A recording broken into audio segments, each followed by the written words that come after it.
Right. Um, this is George Gaskell speaking from the London School of Economics. Welcome to the webinar on environmental footprints. We have about 27 attendees at the moment, and we're expecting, well, possibly 101 people signed up.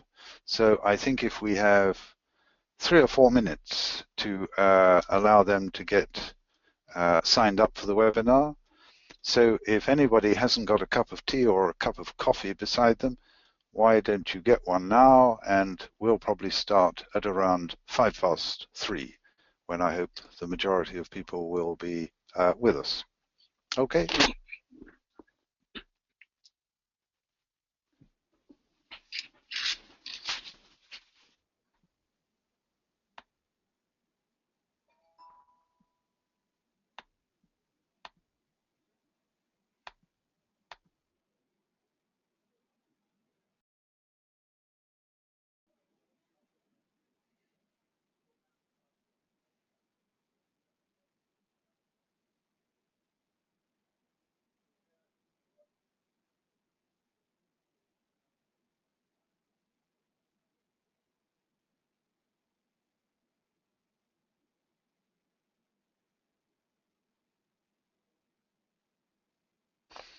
Hello, everyone. This is George Gaskell again.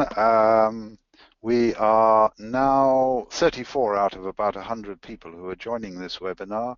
So the suggestion is that we probably start around 3:05 in order to give everyone time to get connected to us.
Good afternoon, everyone. It's George Gaskell here from the London School of Economics. We have around about 50 people have joined us thus far. We're expecting about 100, so we'll give people another couple of minutes before we open this webinar.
Right, let's start. Good afternoon, ladies and gentlemen, pilot testers. This is George Gaskell speaking from the London School of Economics. I'm part of the communications support team, and joining me on the panel this afternoon, Giuseppe Veltri from the University of Leicester, Evelina Marek from Open Evidence, and Paco Lupianes Villanova, also from Open Evidence. We have, well, first of all, welcome to the webinar. Now, the first part, which we are going to take off, which we're going to start with, is around the issues of just reminding you about the basic principles behind these pilot studies of environmental footprints. And then what we've designed is a rather practical walk-through issues to consider when you're designing a pilot study. That's part one. In part two, we cover some insights from behavioral science. Now, if part one takes us more than an hour or so, we'll probably set up another webinar in early January to cover part two, because what we really want to encourage you to do is ask us questions, pose questions at any time on the practicalities of designing and conducting your pilot studies. So do feel free to pose the questions. They come up on a little screen on the right-hand side, and we will try to address them. And I'm sure the questions that are in the back of your minds or in the forefront of your minds are probably shared by a number of other people. So don't hold back. If you've got any doubts, if you've got any issue that you'd really like a little more information on, please put that in. And I would also welcome Imola Bedo, our project officer, who is, I'm sure, on the end of the line somewhere from Brussels. So without further ado, I will pass over to Evelina Marek, who's going to talk about a few of the early slides. Evelina, over to you. Thank you, George. Before we will start with the webinar with a substantial part, let's clear up some organizational issues. The first thing is that, as George already noticed, you can mute yourself or unmute yourself if you want to speak loudly. Then you can also use the chat to pose any questions that you may have during the webinar at any time you want to. And the last point is that the webinar is recorded. So it's important for us that you will remain muted when you don't speak, because we have to ensure a good quality of the webinar. After the webinar, we will upload it on the wiki space, which we have prepared for you. It has been shared with you some time ago. You can see here the link, just in case you didn't visit it yet. The wiki itself provides an overview of different methodologies and different studies that can be used to test the communication vehicles. It also contains a toolkit which is describing in a quite handy format what kind of methods can be used. And finally, you will find there the past webinar we did on testing, and this webinar will be also uploaded there in your course. You will also find that there's a direct email where you can always, which you can always use to contact us. It's a generic email which goes to the entire team, and it's also a way to contact us if you would like to, at any time, of course, because we with any questions you may have. Now, before we will get started with let's say more academic part, we would like to draw your attention to a few aspects which were listed already in the background document of the footprint project. You may recall that there was a section which was called core criteria for choosing the communication vehicles. And here you will see that a number of questions that are provided here on the screen will be also addressed during the webinar. So for instance, one of the main questions is when you have chosen already your product, your communication vehicle, the question is what is your target audience? So that means whether you would like to think about the business to business or business to consumer communications and so on. Another issue is, for instance, whether the communication vehicle should be a self-standing communication vehicle, or perhaps should it be used in combination with other vehicles. So that's something that you may want to consider when you design the communication vehicles as well. And then the two other questions here is about the benchmarking. So here, obviously, you would like to refer to the life cycle assessment, for example, or to any other kind of indicators or benchmarks that you use to set up the PEFCR or OEFCR. So, of course, obviously, they're also important when you think about what kind of communication vehicle I would like to use. Further questions that were also mentioned in the background document relate to the purchasing decision process, and here you can see that there are like two types of purchasing decision modes. First one is on spot, and the other one is after some reflection. And we will talk about it, that these two ways of making purchases has also impact on the communication vehicles. Another question is, of course, how frequently you would like to change the data, because obviously, for instance, for the labels, it's rather unlikely to change the data quite frequently. But for instance, if you want to use such a communication vehicle like a website or a barcode, here obviously you have a bit more flexibility and you can update the data quite frequently. Then, of course, it's very important to think about the costs, and we will mention to you some estimate about the cost of running the questionnaire, for example, or the focus groups. That's when you choose the vehicle, when you test the vehicle. Then, of course, you have to also think about the constant cost that may appear over the time while using the vehicle.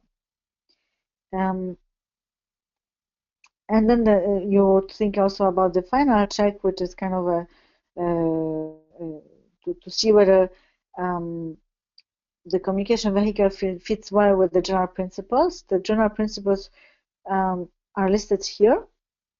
So you can see these are transparency, availability and accessibility, reliability, completeness, comparability, and clarity.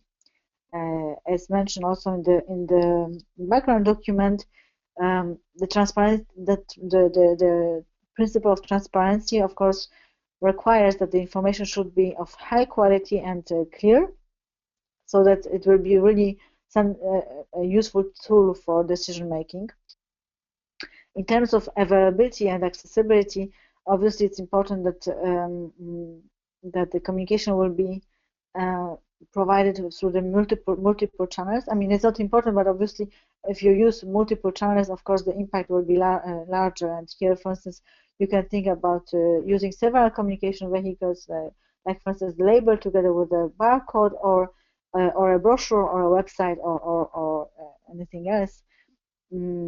Of course, the information should come from a trusted source, and here, very often, you may think about such source like a third parties, like, for instance, universities or standardization bodies. So some information which does not come directly from the manufacturer, in general, seems to be more, for instance, perceived as a more reliable by consumers than information which is coming directly from the manufacturer. In terms of completeness, here you can think about creating an aggregated indicator. Of course, it's quite tricky because there's always a question of what kind of sub indicators should be included into the indicator, and this should be, for instance, run on the basis of the life cycle assessment or the general benchmarking that is being used in the company. And then you have also the comparability, which is to make sure that the information can be compared, and the clarity. So that means that the information should be clear to the users. Here are just three examples of communication vehicles that we have picked up from the background document. So you may always consult it to get further information, and here a website which is called Nudging for Good, where you will find also some interesting case studies that you may find interesting for your communication vehicles.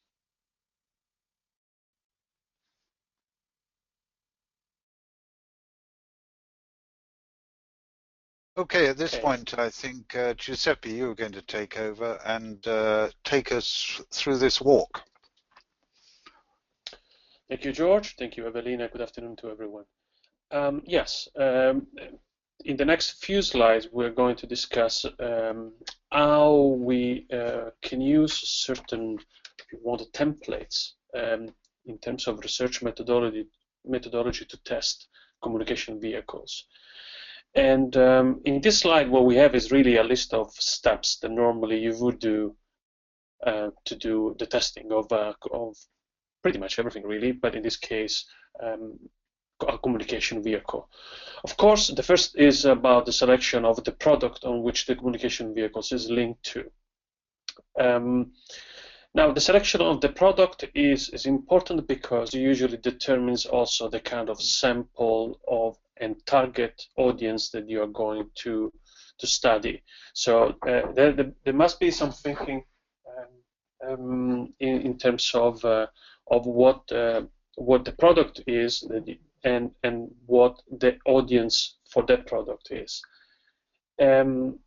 The second aspect is about the communication vehicle. Now, as Evelina mentioned before, there are really two options in terms of testing. One is about presenting different kind of information using the same type of communication vehicle, or testing different kind of communication vehicles.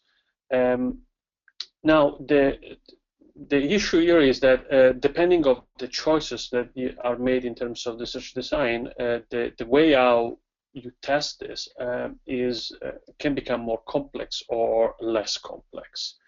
We will discuss this in the next few slides, showing some sort of case scenario, some example of this. The other point is how to assess the impact of communication vehicles. Now, this is usually done measuring some outcome measures. The big distinction we have here is between measures that are really related to the behavior of consumers. So we actually measure if they change behavior in terms of purchasing more or less of a given product. But there are also measures that are so-called self-reported measures, that they are about the cognitive and emotional aspect that individuals associated to a particular set of information or format of the communication vehicles. And it relates to the fact that we can measure how much they comprehend the information and how this information then can change the attitudes they have towards that product or category of products and so on. We will also go through some example in this case. And then, of course, there's the analysis part, which is clearly shaped by the form of the design that we will choose at the beginning. Depending of the kind of design, the analysis will be different. The biggest distinction here is if we go for a qualitative approach, the analysis is mainly interpretative. If we go for a quantitative approach using surveys or in some cases experiments, then there will be some statistical procedure to test the effectiveness or not of a communication vehicle. The next slide. So we move to the issue of the target audience, really the population in which we want to test the communication vehicle. Now, here the issue is that the standard procedure is really you is the one of using samples out of a population that is defined a priori by, in this case, for example, the type of product. The sample is a subset of the population that should reflect the characteristics of the population, so it has to be representative of the population. To build a sample that is representative of a population, there are different techniques, a different way of sampling, and the way how you sample, so the strategy of sampling is related a bit to the characteristics of the research design and the test that you want to do. Now, the most common way of doing this is using a representative sample based on a probability sample, meaning that we target the general population. We don't have any particular division of a subset of the population that we consider. There are some adjustments that usually are made that are pretty much standard about gender balance in the population, also geographical location. But broadly speaking, what we're looking at is a general population in overall, and we apply a probability sample, meaning we select people in a way in which everybody has more or less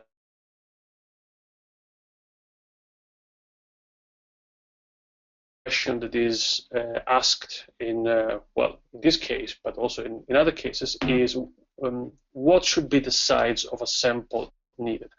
Now, that refers really to two issues. One is how big the population is. So if we're doing a general population scenario in which we do a sample, then the sample size should be big enough to contain the characteristics that we think are part of the population. And the other consideration about the size of the sample are really statistical, in the sense that there are a certain number of requirements in terms of numbers to carry out meaningful statistical analysis of comparison between, for example, groups or different conditions, meaning different, for example, communication vehicles they are tested. Overall, to have in a subset where we want to analyze something, at least 100 participants is usually a good rule of thumb. That means that we will see that in further slides, but that means, for example, that if we are testing two different versions of a communication vehicles, we should have 100 people per each of communication vehicle. So this is just a rule of thumb, and this is the size of the sample really pertain quantitative aspect of research, because in the case of a qualitative research, the selection of a sample has a different logic really. For example, if you want to organize a focus group, then the issue here is not anymore about a representative sample, because in the case of qualitative research we are dealing with the small set of people, but the issue here is to select people. They represent different natural groups that they are part of the population that we are trying to study. In the case of consumers, could be different kind of consumers, so consumers with different kind of background that they are included in the selection that of the group of people that will be part of a focus group, for example. So the sample is related to a number of aspects that then we can also discuss in the Q&A session. Giuseppe, now, could I just come in with a little comment on that slide? Absolutely, please go on. Right, and the crucial thing, colleagues and friends, is defining the target market. If it's women's beauty, bits and bobs, you know, that sort of thing, lipstick, powders and that sort of thing, it probably doesn't make much point finding out whether the label means a great deal to men. And there'll be some products where the majority, the vast majority of the consumer market is male. to that extent, one probably want not to have a representative population sample, but in a sense, a sample that's representative of the likely consumers of this particular product. Would you agree, Giuseppe? Absolutely, George. Sorry, I was unmuting me. Absolutely.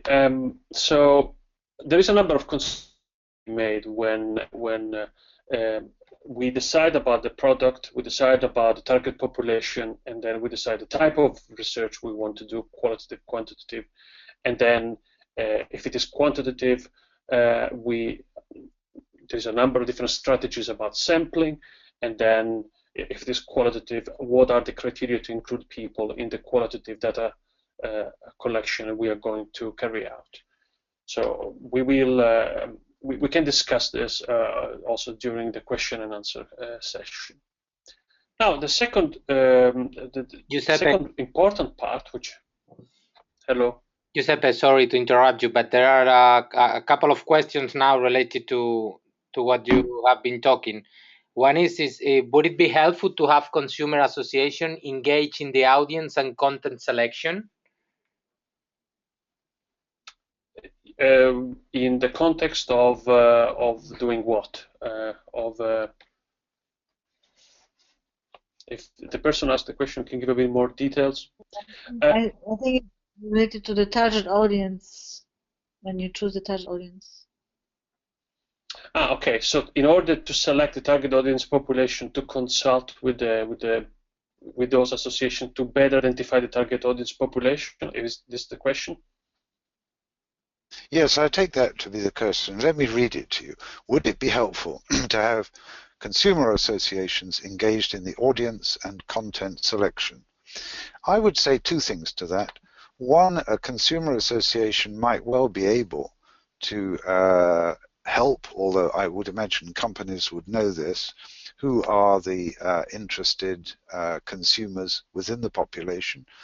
But also a consumer association might well help with a pilot study because they do a good deal of consumer research, and they might think that environmental footprints are something that is within their remit in helping consumers to make informed decisions. So I think consumer associations might well be worth contacting in relation to these pilots. Okay, thank you, George. Yes, thank you. Sorry, I don't see the chat where these questions are posted, so I have to... One more question. Yes. One of the advantages of doing a real-life test, for instance, in a shop, is that you don't need to set up consumer samples and panels. I mean, it's just a statement, or maybe you'd like to say something about this statement.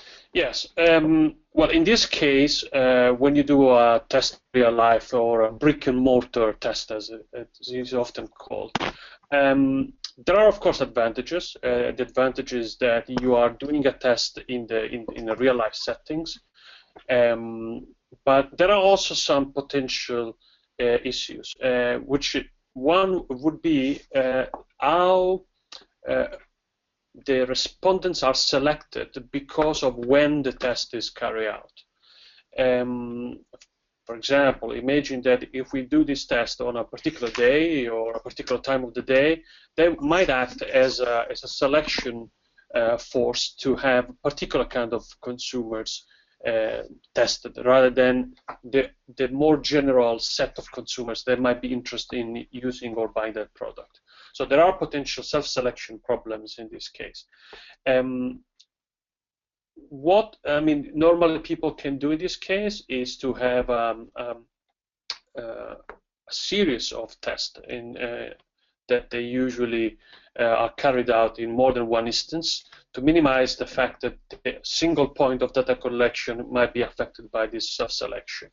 So that's usually a good strategy. Of course, that implies a bit more work and implies a bit more data collection, but it has to be a balance between having a more I suppose, yes, more balanced set of participants. Now, strictly speaking, we are not doing, in that case, a representative sample, because, again, there is not a clear criteria how the people will participate to the test. It will be based on voluntary enrollment. So just whoever happens to be in the shop will be part of the test. But that's one of the limitations. On the other hand, if there is a sufficient number of people that are tested, and in a context that is very much the real life one, you can still draw a lot of insights and a lot of very useful information about how people use, in this case, a communication vehicle. Yes, if I may, I've done quite a bit of research in transport planning and transport economics, where we talk to people on trains, we set up a little hall in some of the mainline stations, talk to a lot of consumers.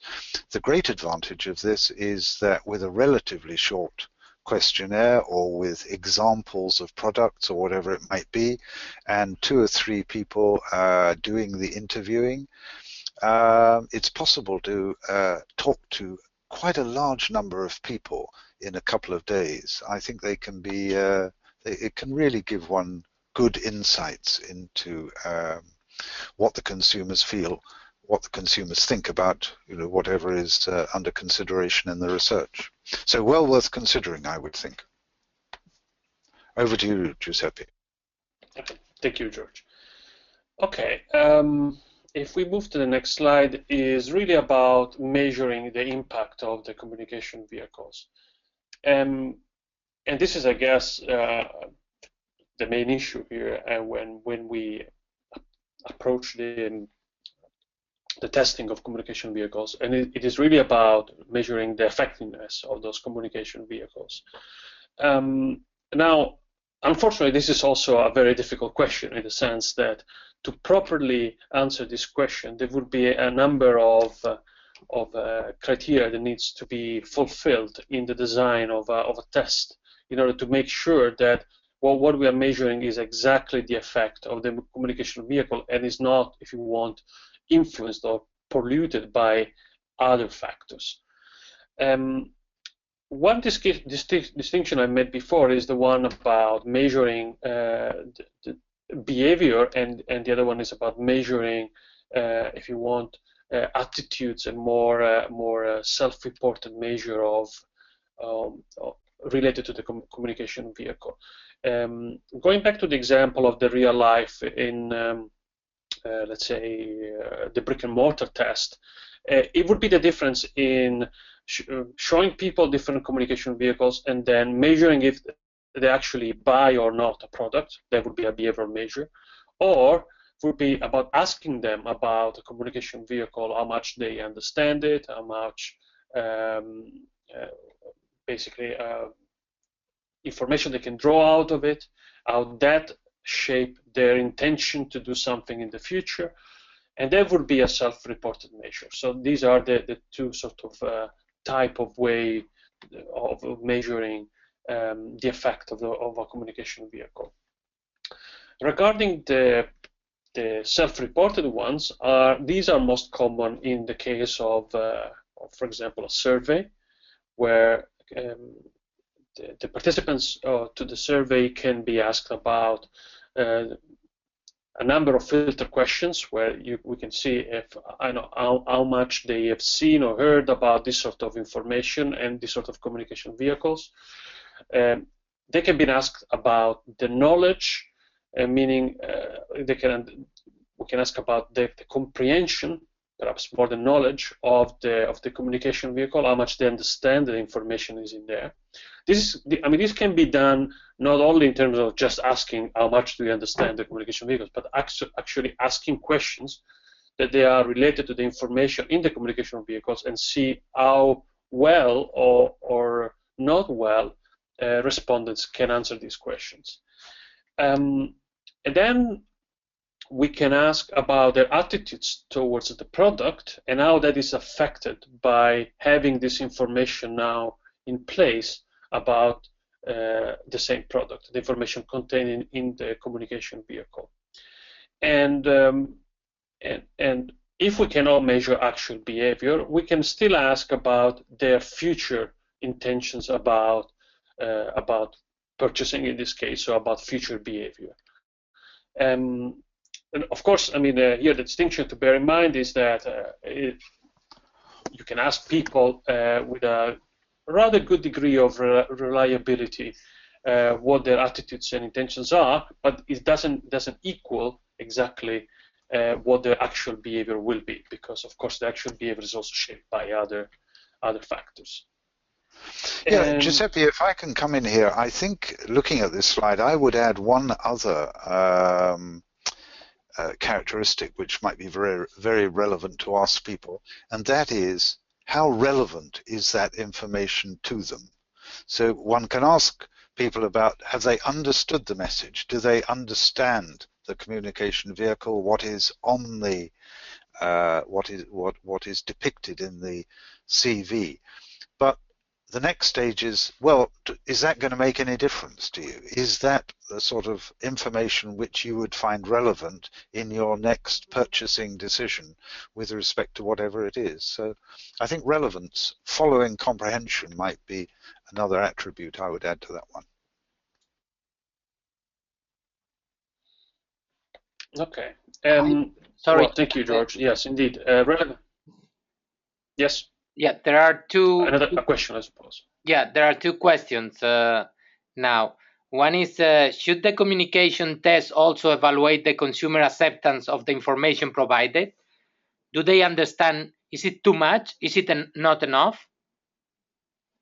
That's right. Yes, that's what we refer to knowledge and the attitudes related to the information provided in the communication vehicle. Yes, we can ask them, as George suggested, the relevance of this information, how important it is, how easy, and also if they understand the information, and then,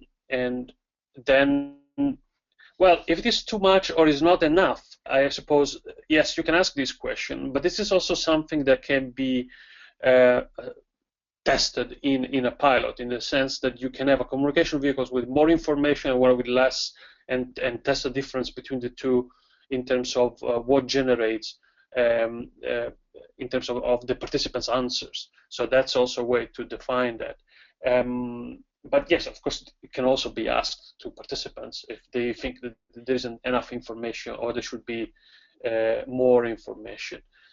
Then there is. Then there was another question. Yes. Yeah. Is it possible to test also direct scope of the PEF, reduce the scope of a life cycle versus a full life cycle? I'm not sure I understand the question, but if it is about testing two different kind of information in a communication vehicle, so to test which one you should provide, so then indeed it is possible. Is one of the examples we will discuss later is how you can, even in a survey, have different version of a communication vehicle and then ask the same set of questions in these two separate versions of the communication vehicles and then compare the results. So if that's the aim of this question, yes, it can be done. Otherwise, please provide more details about this last question. Finally, just the third question is more than a question, it's a comment. Is testing awareness, understanding, and attitudes is good. I would be cautious about measuring behavior change. And yeah. Sorry, yeah. Yeah. Go ahead, please. So the question is, which one? Sorry. More than a question, it's a comment. So testing awareness, understanding, and attitudes is good. I would be cautious about measuring behavior change, but we have previous experience in other projects where you can, well, address behavior change with a proxies or like willingness to pay and all other issues. So I guess maybe if you can comment about that, about ways to address behavior change. Yes. Well, obviously, to measure behavioral change is the most difficult aspect because it requires to be capable of two things really: to be there in measuring when people change behavior, so have the capacity of record this data, and the other to be able to single out the effect of in this case a communication vehicle compared to other aspects that might affect the behavior of the participants, and might be an alternative explanation of why people change behavior. So normally the sort of golden standard to do this is usually an experiment, because in an experiment what you have is you have people in a lab, you can measure whatever they select one product compared to another, for example, and you have control of external factors that might affect their behavior. So that's a way to determine a link between the communication vehicle and a change in behavior. But of course, there are not only lab experiments. There are other forms of experimentation in which you can approximate this sort of relationship. One is field experiments. Field experiments is, in the case they've been done a lot in the natural literature, is imagine that you are collecting taxes and you send out two different forms of letters about making people aware of particular deadlines or the fact that they have to pay taxes, and then and you send this letter in different part of a country or a part of a country, and then see the differences in revenues that have been collected in one place or another. Of course, the field experiment also suffer a bit of the influence of external factors that might affect the behavior that you are measuring, so they are not as controlled, so to speak, as lab experiments.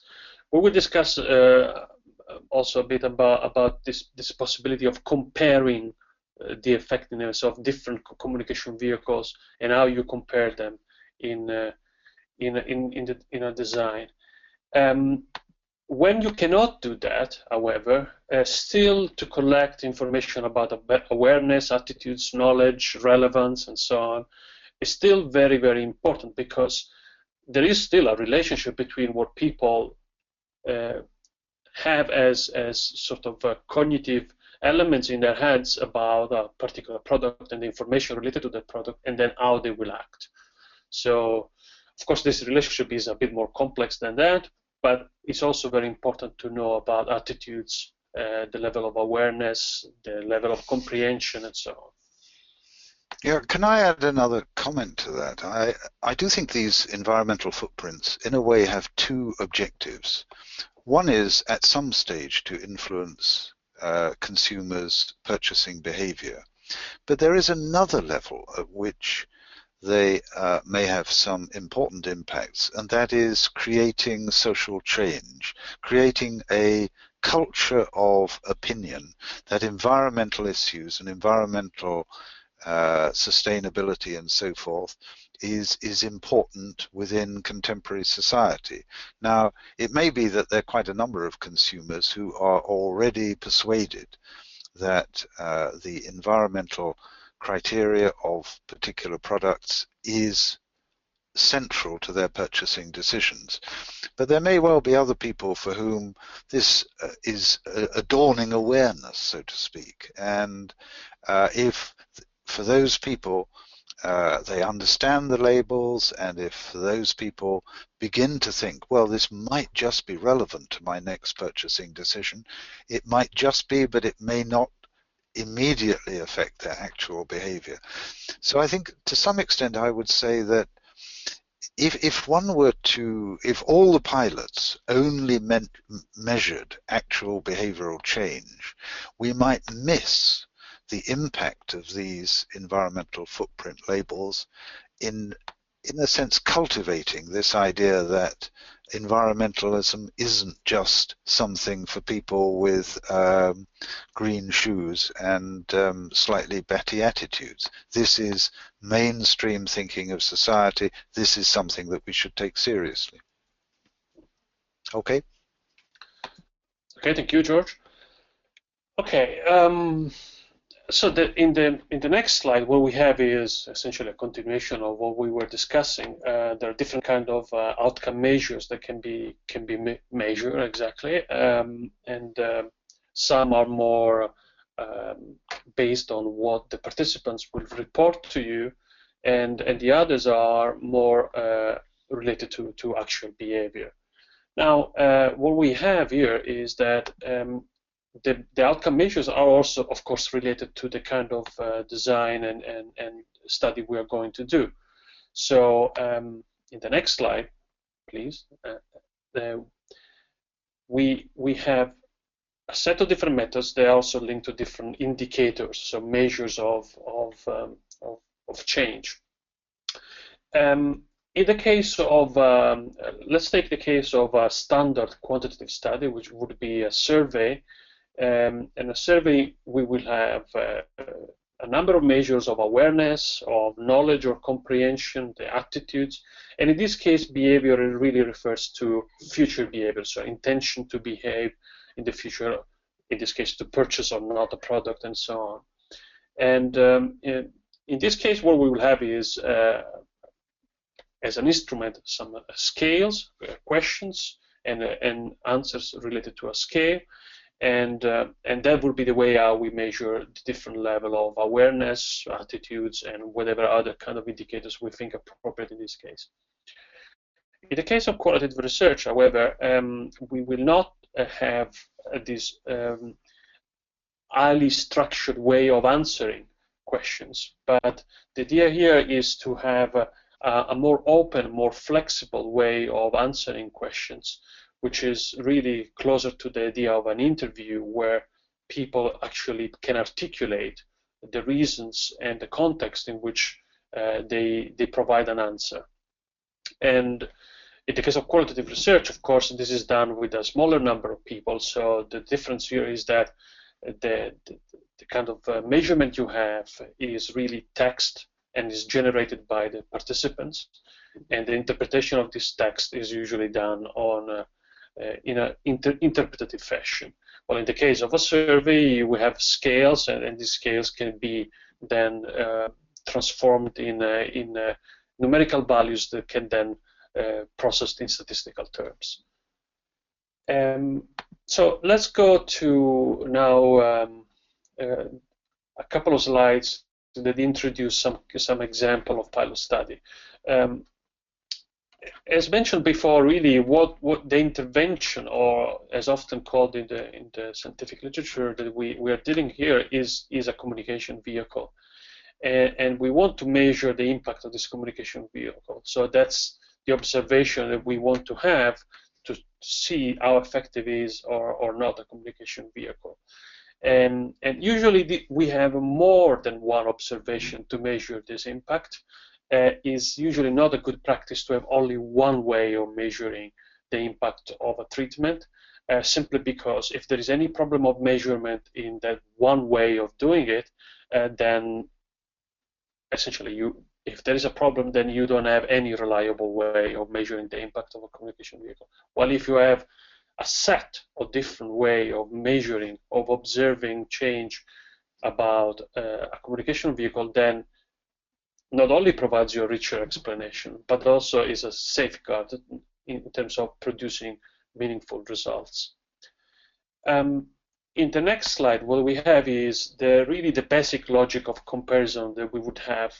The most simple one really is that we have an observation before we introduce any change in, let's say, a communication vehicle, then a moment in time in which we introduce our treatment, the communication vehicle, and then a second measurement that is aimed at measuring the change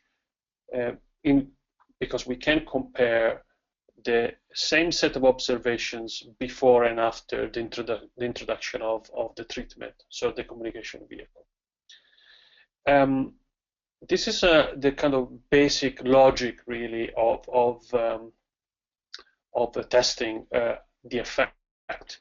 However, what's usually done as a more robust way of doing this is that having really two parallel scenarios in which we can compare more safely the effect of a treatment.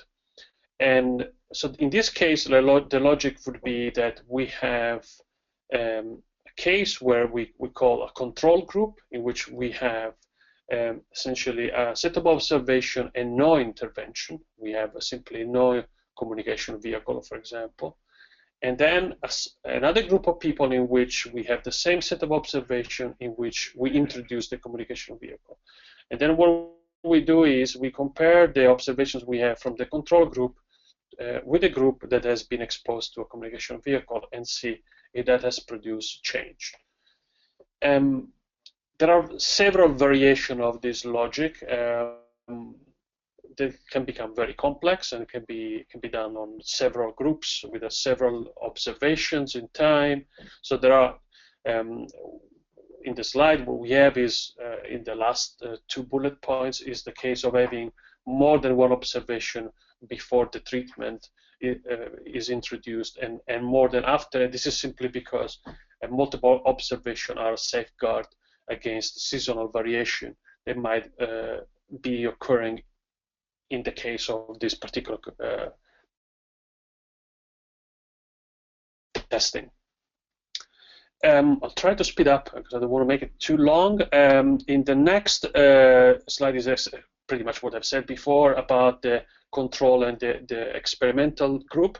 Now, one important aspect here is that when we have subjects and we want to put them in these 2 groups, one that is exposed to a communication vehicle and one that is exposed to nothing really because it goes into the control group, this assignment to the 2 groups is made randomly. So that ensures the fact that the 2 groups are basically the outcome of a random assignment. And that means that allows us to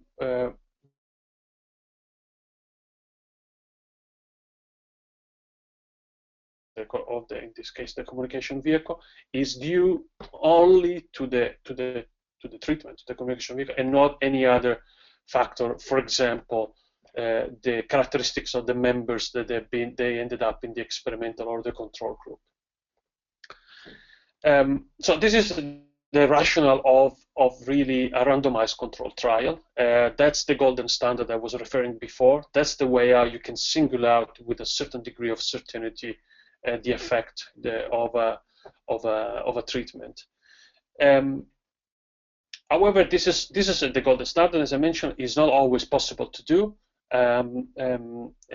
Doesn't mean that there is nothing else that can be done that is also useful and can produce important insights in the design of communication vehicles and in the selection of communication vehicles. So let's start with a number of cases. Cases meaning examples, really, of research.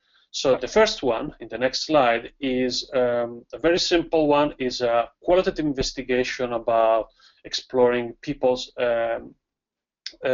behavior about products and within the context of environmental sustainability. And what we can do is have a group of people in which we introduce, for example, a new label or a new communication vehicle, and essentially ask them about reacting to this new label or communication vehicle. This can be done at the individual level through interviews, or can be done using a focus group in which we will have 4 to 6 people, can be 6 to 8. 8 usually is the maximum of people that work in a focus group. And the difference here is that in the interviews, people will be able to articulate in very detailed fashion why they think this label works, doesn't work, what they like, what they don't like, and so on. Give you motivations for that, give you also a very rich description about why they have an opinion about the label. In the focus groups, what you can see is the interaction between different people, and you can simulate a bit what happens when people discuss with other people about a set of information, an issue. So it simulates a bit the social dimension of taking a decision, which is often not only individual, but is also done on a social dimension, meaning you involve other people when deciding about doing something. Then the second case would be a questionnaire-based study, so a survey. And in this case, can be done in different formats. There is the traditional way of doing a survey with a face-to-face interviews, meaning there is a group of people. They go and ask the respondents to fill a questionnaire. Nowadays, a very common way of doing this is online, so online surveys. It is done using online panels, which are essentially samples built to be used in online surveys. There's a price there. We put a price of more or less in our experience of what it usually costs to have around 500 respondents in a country, roughly around 3,000 euros. The cost of online survey is much lower than face-to-face survey. Of course, in terms of the different nature sometimes of the online panels compared to samples that they are used in face-to-face survey, but overall, I have to say online survey are increasingly reliable, and the differences between the two are getting narrower. So it is a viable option.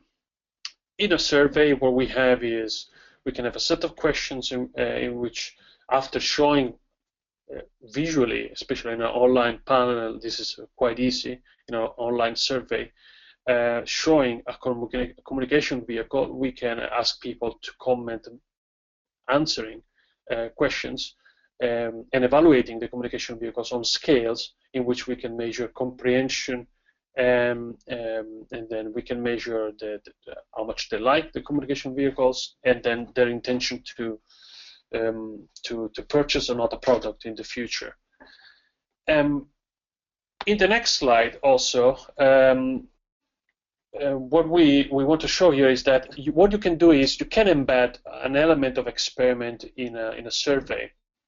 And this is done where basically you can divide your sample that is going to answer the questionnaire in two groups, and these two groups will see different forms of the questionnaire.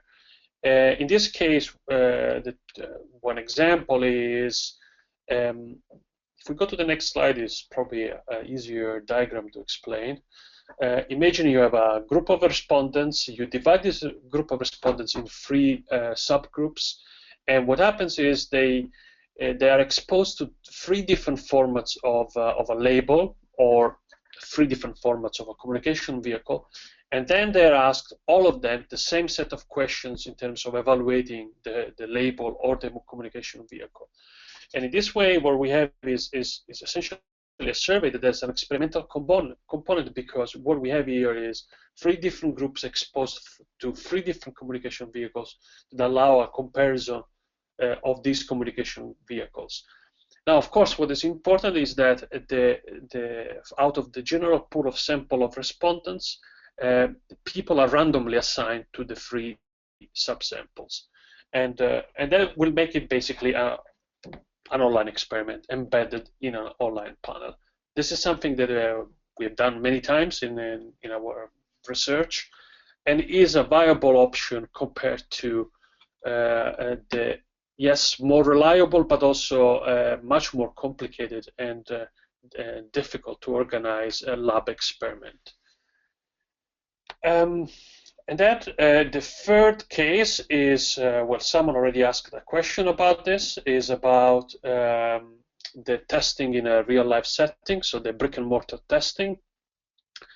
We discussed this a bit before, but basically the idea is that you can ask people in a real-life context, in a shop, for example, to evaluate a communication vehicle that has the advantages of being in a non-artificial environment, so a real-life context. And as George explained, this actually can achieve a good number of respondents. What you have to be careful there is to have this data collection as systematic as possible to avoid systematic, meaning really complete in this case, to avoid to have just certain type of customers because you do the collection at certain days or certain time of the day and so on. And in this case, if you are in the position of measuring actual behavior, so when people are going to actually buy a product, even better. But even asking questions about intention to purchase, their attitudes is still a valuable set of information. So that's I guess pretty much what I want to do in the context of business to consumers. There are some differences in the context of business to consumer and business to business, and in the case of business to business, I'm going to hand it to George. But before we do that, there's just one. Yes, the next slide, please. There's one slide that is important which is really a preview, if you want, of the second part of the presentation, and then it's really about here the issue of what can be used to design a communication vehicle and affect behavior. Really, there's a number of elements.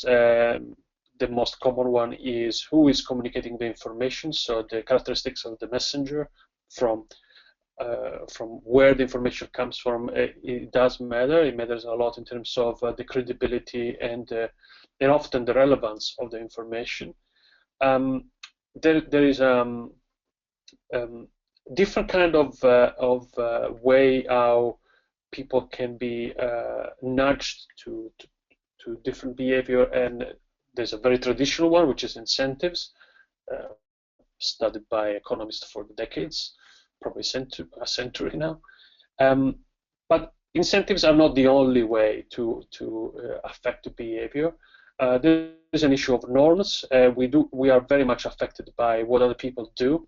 So to imply the fact that the social norm is to buy a certain kind of products with certain characteristics does have an effect in terms of pretty much telling us what our peers are doing and what we should do. There is also, these are, just to give you a context, these are a bit like mental shortcuts that people use often in taking decisions. So they react to who the messenger is, they react to incentives, they react to what they perceive the norm is. Another thing they react, which is actually not reacting, is the default option. People tend to go with the flow, meaning they tend to accept the default option that is given to them, and they consider much more, well, not, I suppose, expensive in cognitive terms to change rather than to maintain what is already given to them. What also another important element is salience. To make some people react and change their behavior, something has to be salient to what they do and what they and their kind of personal relevance. This can be made ad hoc to particular kind of consumers. So to some consumers, some information might be more salient than other kind of information. So depending on the kind of consumers and target we have in mind, certain information might be made more salient than other. Priming is a form of essentially of conditioning, where we essentially what we do is provide prior information to the ones we give it to them, and this information predispose people to be more receptive to the information we're giving them after. But priming is well-known psychological effect, but I suppose in commercial terms you have to be careful about priming. There is, of course, the emotional dimension, which is often neglected but also very important. There are emotional elements in the information that is provided, and a link can. Hello. Okay. Sorry, I had a slight problem of connection. I was talking about affect. Emotions are important. If a link can be made between a set of information and a potential emotional reactance in the participants, then that usually act as a powerful motivator for change of action. And what also we have is people tend to have sort of heuristic rules about commitments. So when we want to appear towards our peers as people, they are coherent and consistent in what they say and what they do. So if we publicly commit to do something, usually that's also a strong motivator for people to do that. So imagine a case where people commit to achieve certain goals in terms of saving energy or recycling. If this promise is made not in public, then can be easily broken. If it's made in public, then is easier to do. Easier that has actually an effect. And the last one is basically we like also to think about ourselves as good people, and that there are so elements that can satisfy and gratify our egos also have a strong motivational factor. It looks like there are some questions from Paco. Paco, correct me if I'm wrong. Yes, Giuseppe, there are some questions. I don't know whether you can see in the control panel. There are a section called questions. No, I don't see anything. I'm sorry. Okay, so we go one by one. Let's start by the latest one. Okay. Yes, go ahead. There is one question that I guess is difficult to solve, but we can get back later on. But they are asking how are these concepts aligned with the ISO 14065 and the ISO 14020 on environmental communication. We can get back to you. We will take a look at these two norms and check. But my feeling is that those concepts are could be applied in any case. However, we will get back to you with a concise reply on that. There is another question. Yes. The PEF communication. Let me add, Paco. Yeah, go ahead, please. No, just let me add that if we are referring to the principles of that we're mentioning really at the beginning of the webinar about the criteria to design communication vehicles, I think they are in line with the ISO standards. If we're referring to these what influence people's life, which essentially are psychological heuristics, no, these I think are more general way of how decision making works in people that are more and more used in the context of nudging, and the idea here is that nudging is particularly effective because it can align the design of change or behavioral change with these mental shortcuts that people have. So make them for people, make those changes happening because there is an overlap between the way how people think and take decisions using these heuristics and how the context in which they take decision is shaped by the people they want to introduce change. So go ahead. There was other questions. Yeah, the other question. Thanks, Giuseppe. The other question is the PEF communication guidance recommends 6 months for real-life test, but the new communication phase calendar does not seem to allow this, maximum 3 months. I think the calendar should not prevent pilots from doing real-life tests if they want. Please clarify. Thank you. I guess Imola may help us with this question. Yes. Because we are not really involved in such decisions, unfortunately. But I guess this is something also Imola can clarify or can give us a response, and we can put it on the wiki. So. Okay. Oh, she said well, Imola cannot reply. She's replying that I don't give voice. Can we? Okay, one sec. She has not access at the moment to the. Not connected to audio. Okay, she's not connected. Okay. Okay, we will try to catch up with this question later. Okay, then there is another question. Even if the same communication vehicle is chosen, will comparability really be achieved across product categories of PEF? For example, the PEF for drinks, wine, beer, packet water, etc. are done independently in different pilots, which are free to define different benchmark and different environmental indicators. Well, yes. I mean, here the issue of comparability is important in the sense that, as I mentioned before, the easiest way is to do different communication vehicles per product, or I suppose in this case for product category. But if in the product category there is a lot of variability, so the category is very broad, then there might be an issue. It might be difficult to compare different communication vehicles that have been developed for either different product categories or within product categories that have a very, very wide set of products within. So, okay, Imola has. I hope it answered. Yeah. Thank you, Giuseppe. Imola has replied to the timeline question in the question and answer section.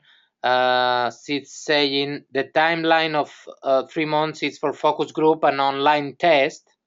For brick and mortar tests, we're count still with 6 months.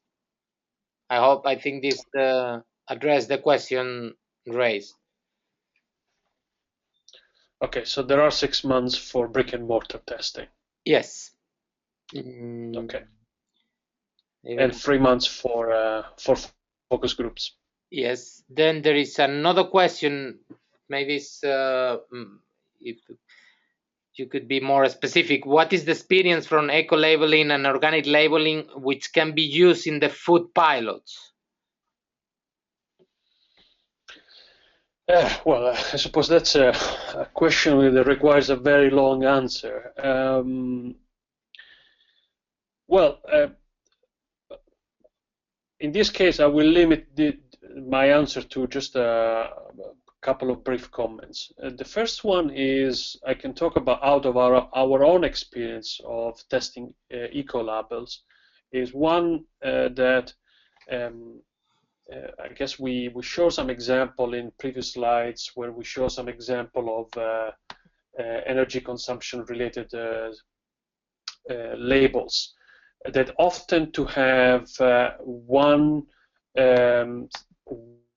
set of information that summarize the performance of a product is easier for people to use, particularly when they want to compare different products. I know that this is tricky from a technical point of view to come up with a number to summarize or a set of different indicators about the performance of whatever product, but that comparability dimension given by one just indicator makes it much easier for people to understand. In general, what we found is that there's a lot of labels, eco-labels, that they are complete from the kind of information they provide, but they're also very complex. And on average, the complexity of this information puts off a lot of people. Now, there are also requirements, I mean, legal requirements about the completeness of this information. So I guess Imola would remind me that some information has to be there.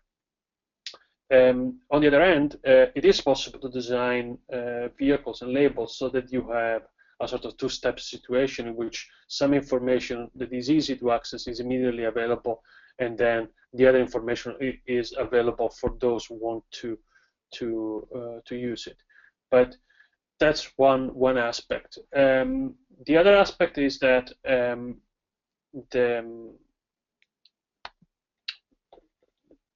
some element of design of the label really are related to when and the type of purchase that is made. When the information that people are looking at intervenes in the decision-making process about that product.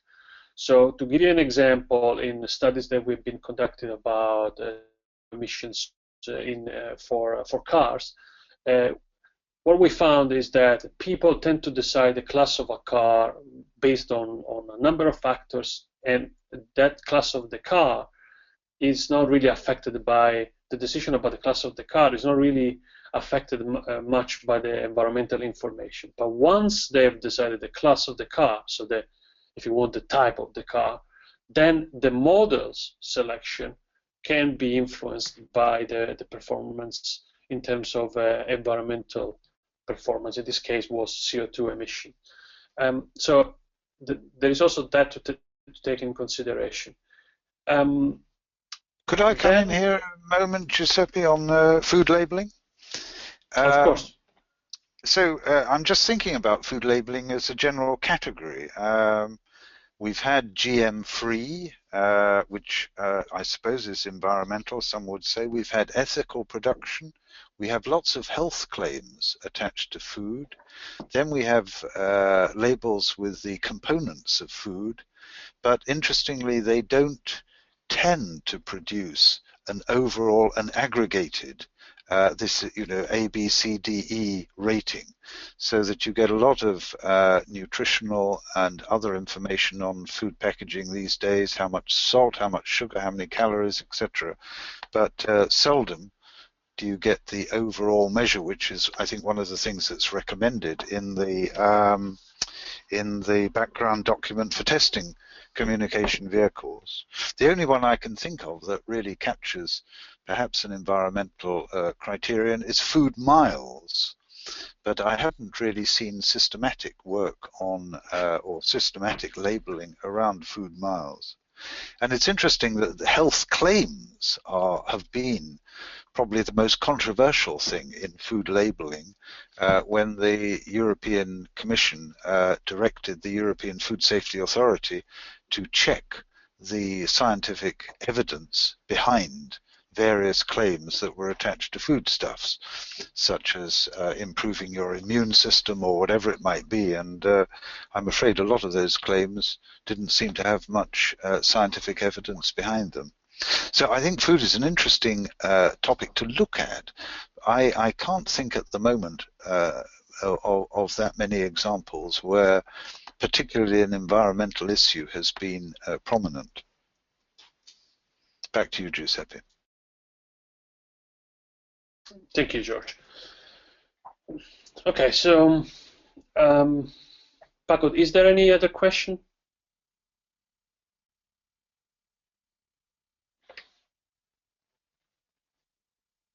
If there isn't, I guess we can move to George and the business-to-business cases. So there would be let me make a few comments about 2 or 3 issues. Organizational environmental footprints and business to business. Now, in the general marketing literature, it's business to consumer that has taken up an enormous amount of effort, millions of people at the consumer end, and I think it's only just recently that business to business marketing has become a sort of distinct area in research in this area. And looking at it, it's these seem to be the key differences between B2B and B2C. That the assumption is that organizational buyers are much more thoughtful, much more knowledgeable about the products. They require much more detailed information, and that is just part and parcel of the sort of B2B decision-making criteria. Secondly, as the slide shows, multiple criteria for decisions. I mean, often in business to consumer, the consumers are making decisions, as we will demonstrate, as we will illustrate in the next webinar, the decisions are made on whims, on fancies, on emotions and that sort of thing. With B2B, multiple criteria and probably less emotionality goes into decision taking. And of course, with B2B, there are relatively few people making the decisions. But who does make the decisions is absolutely essential if one is doing research in this area. There may be some rather routine purchases which are organized by relatively junior staff in the procurement department. There may be larger decisions or decisions with much more risk attached to them and financial consequences that will go right up to the board level. So, and the other thing that comes out, I think, of this literature is that personal contacts between those businesses trading with each other seem to be much more important, well, because there are fewer people on the one hand, and on the other hand, much more information, much more mutual trust is required, longer term relations. And I see in this country, in the United Kingdom, people are talking about the emergence of social media as a very important part of B2B relations. So what are the implications for pilot studies? Well, the first one, I think, is to find the right decision taker in the company, to understand the decision-making units in the company and make sure that you're talking to the right person. Because there are relatively few of these people, the idea of a survey or a random sample seems to me to be probably very implausible and probably wouldn't work. I would imagine for these people in businesses who are taking the decisions, individual interviews would be required, and they would approximate to what we call elite interviews. We distinguish between talking to the average member of the public and talking to specialist groups. If you're talking to doctors, if you're talking to company executives, we'd call that an elite interview. And in elite interviewing, it is expected that the interview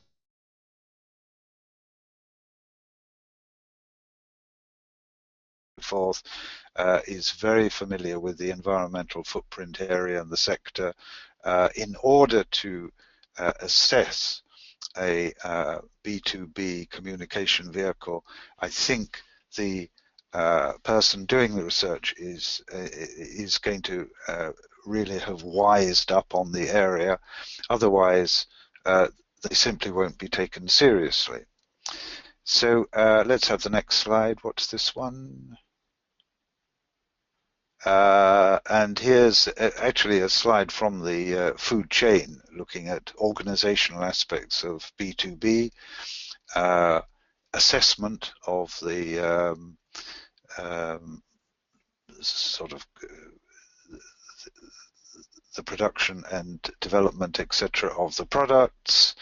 Assessment creates a great number of insights. Those insights then feed into what do we want to change with respect to communication strategies. When that decision has been taken, the communication strategy is developed, message, tools, channels, and alignment, and then that is put into practice, measurement, and improvement. And the final thing I wanted to talk about very briefly was organizational environmental footprints. We haven't a slide on this, I apologize for that. These are briefly described in the background document for testing communication vehicles. I think it's page 28 to page 30. And these, I suppose, organizational environmental footprints are an emerging phenomenon, one might say. I see them in my own institution when we put up a new building, because we have building environmental and energy standards to meet, and these are very complicated forms of assessment, probably 30 or 40 different criteria come together, and a building that is based on sustainable products, where the demolition of the previous building is done in the appropriate way and where energy use is minimized and so forth, can have an excellent rating, and then there's outstanding, etc., etc.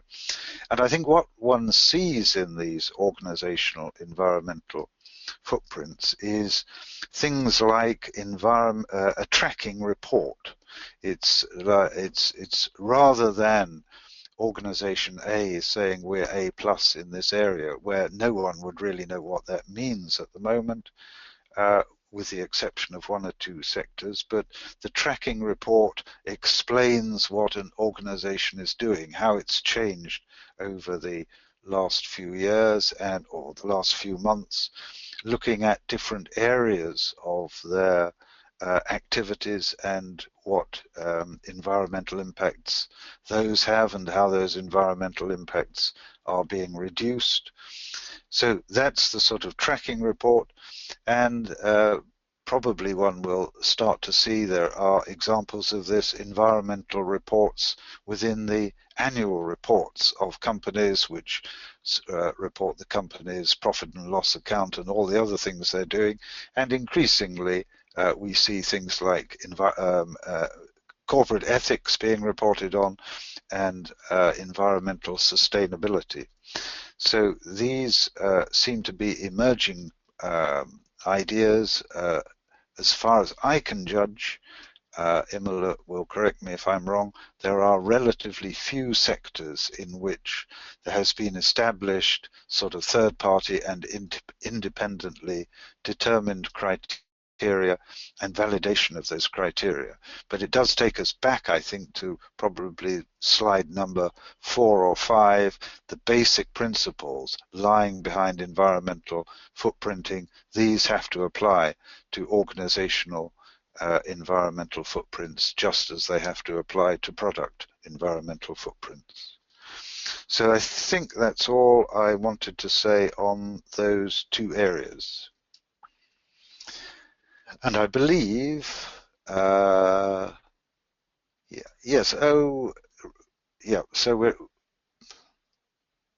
well, this picks up the end of Giuseppe's presentation. So, you know, you've decided on your product, you've decided on the communication vehicle, you've decided how you're going to test it, and you either have some qualitative data from interviews or you have quantitative information from questionnaires. From the latter, from questionnaires, what do we get out? Well, normally just basic descriptive statistics on the key criteria. What percentage of people noticed, understood, thought the CV was relevant? What percentage of people say that'll influence their buying decisions in the future, and that sort of thing. From qualitative research, we don't get percentages. If you interview 15 people, it's absolutely pointless to say that 10 out of 15, you know, whatever it is, 66.6% said X and 33% said Y, because 15 people isn't representative of anything in particular. With qualitative research, it's much better to report that using what we call thick descriptions, reporting what people say. If they say the communication vehicle is hopelessly over-detailed, there's too much information, they can't understand it, that's important.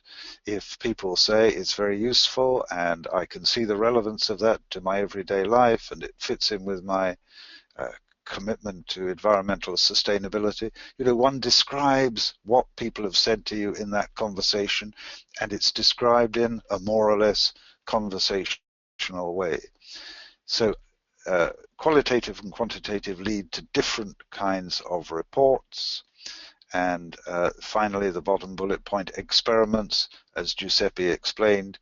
If you want to determine whether a communication vehicle has a causal impact, if it actually changes something about people, whether it's attitudes, knowledge, or behavioral intentions, then the experiment is the way to do it. And finally, check our last webinar where we talked about this. So We have, I think, oh, it's 4:30, but we're happy to stick around and answer any questions that you may have.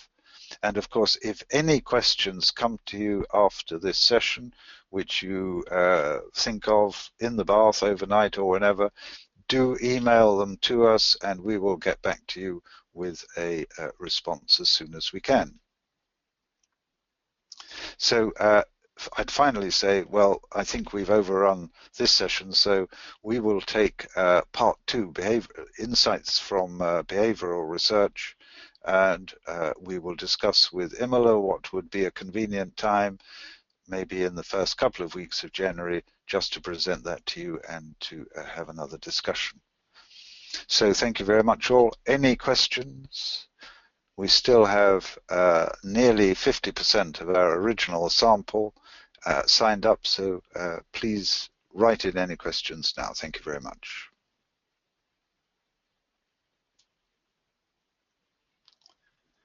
Well, I'm not seeing any questions, so I'm Paco, is that right? No questions? Yes, there are no more questions in the question section. They can also. Okay, well, sorry, Paco, go on. They can also intervene talking if they prefer talking instead of writing. But oh, so an invitation to talk to us as well. Yeah, but I don't see. Well, I don't see anything. So I think what I would say is, on behalf of everybody, the team, your communication support team, thank you very much for participating. We hope to talk to you again in January. And as I say, if you've got any questions, specific questions about design analysis of your pilot, do send them to us, and we will get back to you as soon as possible. So thank you all very much. Imola, do you? Oh no, you haven't. Can Imola talk to everyone? I don't think so. She's having problems with the. Well, I'm sure Imola would want to say goodbye to everyone, and thank you very much for joining us all. Okay. Thank you very much. Goodbye. Bye.